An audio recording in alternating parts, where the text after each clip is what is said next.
Sure. I mean, pop domination globally is always the goal, really. I'm going to awkwardly sit and finish this because it's really good.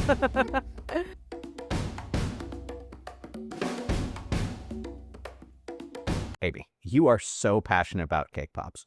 One of my friends even told me that you take them to the dentist's office to brighten people's day. How did this all get started? Where did this journey into cake poppery begin? Sure, to be clear, the dentist, as smart as it would be for them to bring cake pops in to keep their customers coming back, I just carry cake pops around. I always think, like, can I add joy to somebody's day with a cake pop? And sure enough, to your colleague, I was able to add joy to her and her kids' days. Mission accomplished.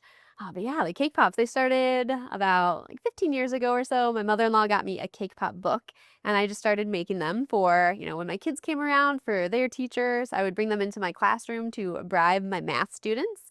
I would make story problems about the cake pops, like diameter, weight, volume, all those fun things. And they were much more motivated when cake pops were on the line. So the hobby went from just a fun hobby to a hobby that made a little bit of money.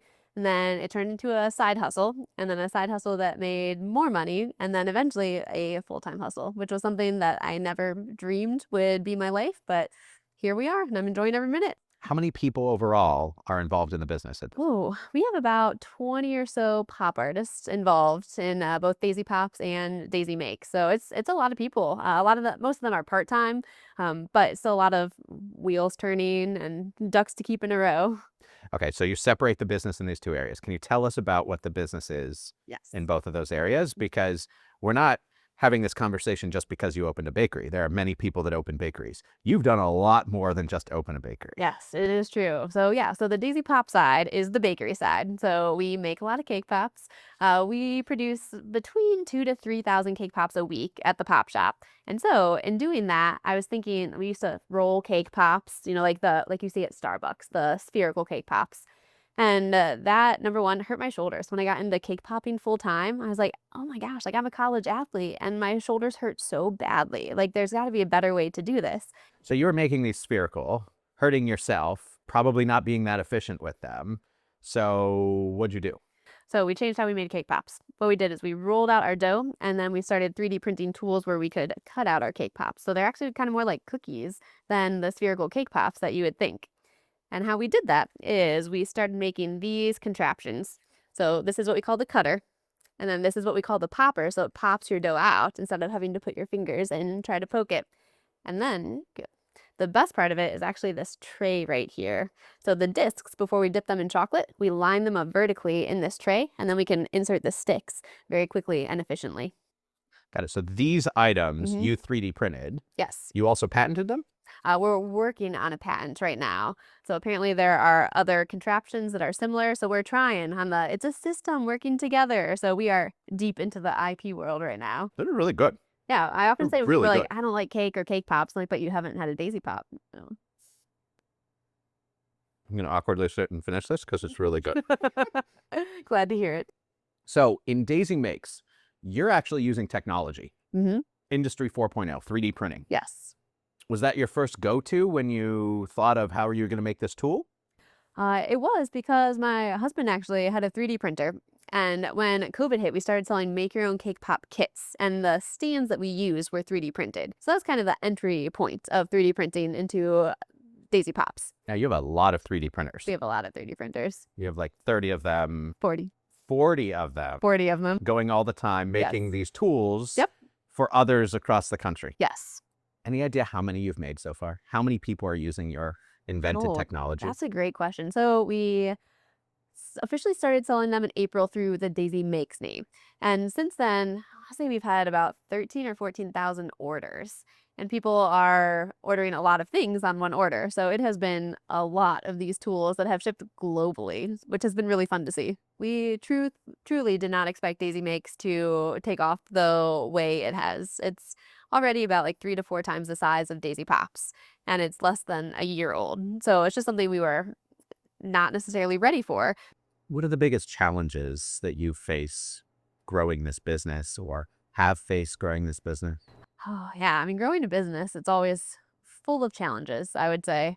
I think a big people to me are always the most important part. And so it's how to grow this business and still treat my coworkers, well, with the respect, like still make them feel like so appreciated because without them, we wouldn't be making the cake pops. Without them, we wouldn't be shipping the daisy makes, all over the world. So it's just that fine line of still being involved in the business, like in the trenches with my coworkers, but then also still outside those trenches trying to grow the business as well. So that's been a tough thing for me. And also, like, when I was teaching, I loved that I could hand a problem over to somebody else and say, this is above my pay grade. Like this is a you problem now. I am the pay grade now. So that's a lot of responsibility on the shoulders of a business owner. But that's why you have to surround yourself with great people who you can ask questions of and who have been more experienced and can share their wisdom with you. A lot of growth. So 2025 and beyond, what are your plans? What's going to happen this year, and where do you hope to take this in general? Sure. I mean, pop domination globally is always the goal, really. But for Daisy Pops, we actually just got into our first grocery store, which is really exciting.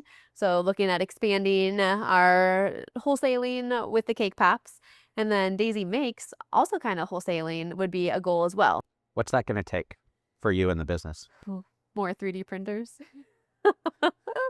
Yeah, if we are talking with some of the bigger stores, which is a conversation that has not even been had. So it's something that will be a long time in coming if it is. But our printers could not handle that. So that's when the next steps of scaling come into play. So trying to figure out what are different methods of manufacturing that we can look into, which is a whole journey that we are embarking now with the help of Magnet.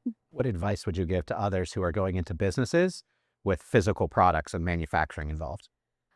Advice for other businesses is number one, ask a lot of questions. Get out there, find people that are doing something probably not the same as you, so you're not stepping on their toes, but something, in a similar vein, and just ask them, like, hey, what have you found to be the best? Do you have connections, in the manufacturing world or in the supply chain world that you could connect me with?